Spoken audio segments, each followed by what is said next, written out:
जालन्यातून एक मोठी आणि महत्वाची बातमी हाती येते।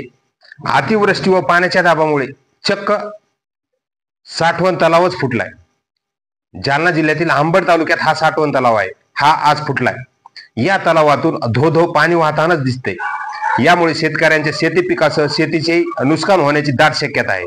अंबड तालुक्यातील पानेगाव येथील साठवण तलाव अतिवृष्टी व पाण्याच्या दाबामुळे आज 4 सप्टेंबर रोजी फुटलाय।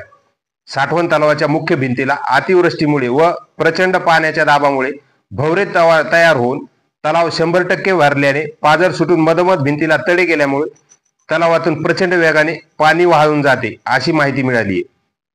तलावातील या पाण्याच्या विसर्गामुळे तलावाच्या खालील दहीपुरी ते पानेगाव शिवारातील सर्वच शेतकऱ्याच्या जमीन खरडून पिकाचे अतोनात नुकसान होण्याची दाट शक्यता आहे। यात खरीपातील कापूस, सोयाबीन, तूर, मूग, ऊसासह डाळिंब, मोसंबी व सर्व पिके फळबागाचे नुकसान होण्याची शक्यता आहे।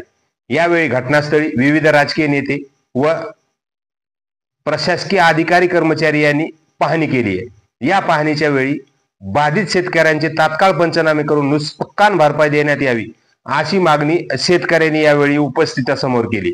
तसेच मोबाईलद्वारे जिल्हाधिकारी श्रीकृष्ण पांचाळ यांना ही माहिती कळवण्यात आली आहे असं समजतंय। सुदैवाने या साठवण तलावामध्ये शेतकरी व प्रशासनाच्या सतर्कतेमुळे कुठलीही जीवित हानी झाली नाही, ही चांगली गोष्ट आहे। परंतु शेतकऱ्यांच्या शेतीमालाचे व शेती पिकांचे तसेच शेतीचे फार मोठे नुकसान होणार असल्याची माहिती शेतकऱ्यांनी दिली आहे। अरे दहीपूरचं तळ फुटलंय, मानपूरच्या तळ्यात पाणी चाललंय। दहीपुरीचं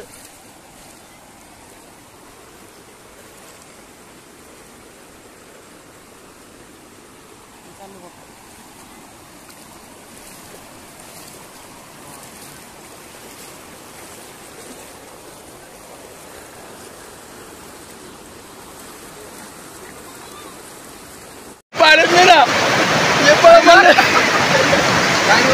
आज आम्ही तो काही आहे ना माझ्याजवळच पडेल मी मला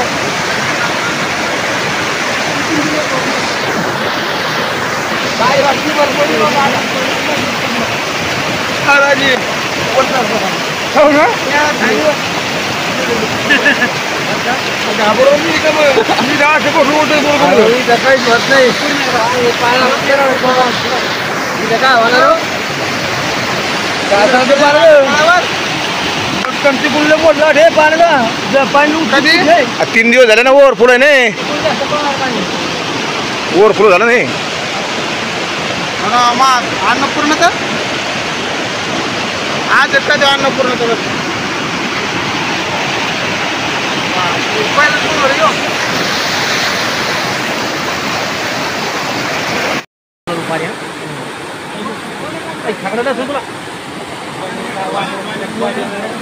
पाणी इकडे आला होतं बरं।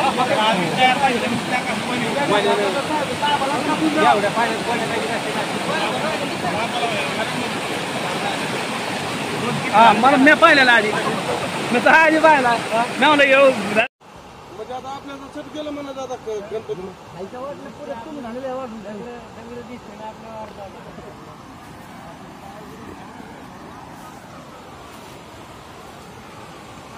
अरे 50% तर गेलं ते